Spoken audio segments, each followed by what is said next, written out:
Well, we're here at the ECR Global Poverty Summit to look at and bring together a number of different local community projects from across the world. These projects are incredibly innovative, and what they do is that they see a problem in their community and they don't wait for government to tackle the problem, or they don't wait for a large NGO. Local people with a real passion get together and tackle the problem in the heart of their community. I feel that these local community projects don't get the recognition they deserve. And one of the reasons I brought a number of local non-state solution projects together today is to discuss how we can champion them and maybe replicate them across the world. Well, both big government and big charity have the same problem, and that is they largely exist to serve the bureaucracy, not necessarily to serve the poor. And they don't allow for the innovation and new ideas that generate up from the bottom. I think the real benefits of a small grassroots organisation is really getting under the skin of issues and talking directly to the people who you're working with. Whether we're in good times or bad, whether the countries are performing well or not, it should always be the grassroots, small, bottom-up solutions that we're looking at to tackle poverty. You're on the ground, so you understand what's going on, what the needs are, so it's easier to respond. So loads and loads of small organisations doing loads of small things can make a big difference. Today we've been talking about lots of different solutions to poverty, but actually what I wanted to do is I wanted us to hear from people who had actually seen a problem in their local community and wanted to tackle it themselves. So we want to hear from people right up the sort of coal face of tackling poverty who've set up their own projects and tackling real problems.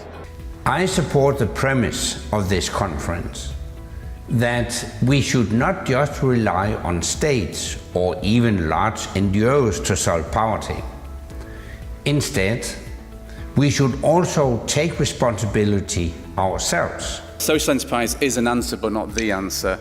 I think, personally, we need more people like us going into politics. Our goal is to empower people to stand up and live up with their own choices, but in self-dependency. I was really delighted that Mike Tanner from the Cato Institute agreed to be our keynote speaker. His research on the impact of policy on poverty has really helped to shape the discussions of today. If we simply concentrate constantly on how can we make poverty less miserable, and not on how can we generate more success, more prosperity, more independence, more freedom for every individual, are we really succeeding in fighting poverty? At the end of the day, what we want to do is put pen to paper, or in these days, fingers to the iPad, and compile a list of concrete proposals to offer a credible and effective and sustainable set of recommendations to help people who want to fight poverty or deprivation or social problems in their local community. It's been a phenomenal turnout. We've had about 200 to 300 people turning up with 24 speakers from around the world. And they're involved in projects ranging from studies of policy on poverty to work with children and the homeless. There are also 12 stalls here at the event, because I wanted to give people the opportunity to discuss the ideas being presented here in more detail and to highlight some of the work that they are doing in local communities. The conference is all about sharing ideas too. An idea tried in Egypt could be just as good in the Philippines or vice versa. Also, what might work in London might not work elsewhere.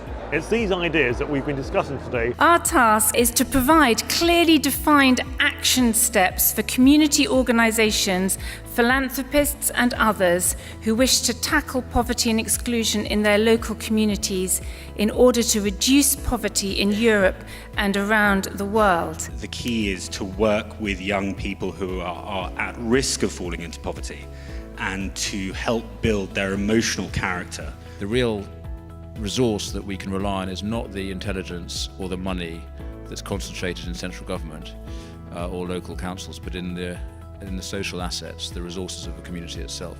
Actually, policy can help, but actually we need the passion and the commitment as organisations, as social innovators to change the world. The anti-poverty efforts internationally has failed because it's been parachuted in by professionals in government into communities with the expectation that it will change. The point that he was making is that it should be just the opposite, that real change comes from within the community suffering the problem. And so the people that are represented here are examples of solutions that are homegrown by the people suffering the problem. Unless people have a job, that they're never going to be happy, they're not obviously going to support themselves, need other people to support them. For their dignity and their self-esteem, people need jobs.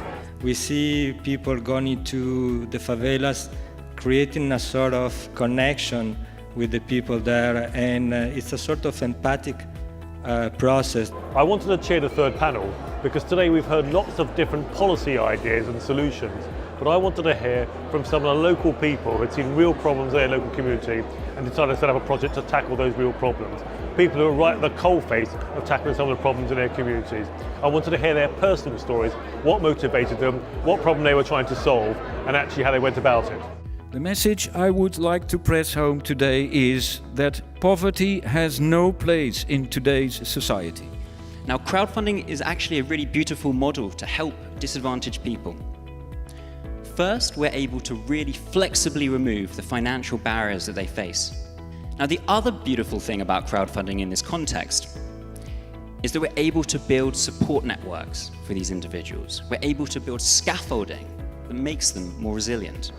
What I hope that today's achieved is that it's brought together people who are working in many local community projects, learning lessons from each other. Those who want to help or those who want to contribute time or money have found a project they want to help. But I also hope that it's inspired people who see a real problem in their local community and want to do something about it, whether that's a community in London, in the UK, in Europe, or anywhere in the world. We managed to connect all those small NGOs who are present today here.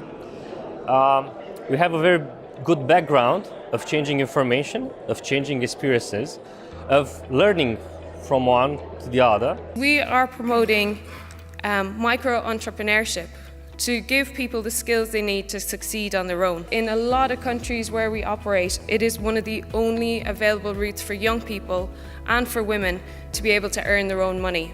The charities need funding, we definitely need support, but we also need your time and your brains. So if there's anything that you think that you can do to support smaller charities and larger charities, please do get in touch with us and see how we can help each other. We can bring people together who've solved problems with people who want to solve problems, bring people together who want to donate money with people who want to receive money, people who've got skills who want to offer skills and advice with people who want to receive those skills and advice, and we can help change our world for it to be a better place, community by community. Thank you very much for joining us today.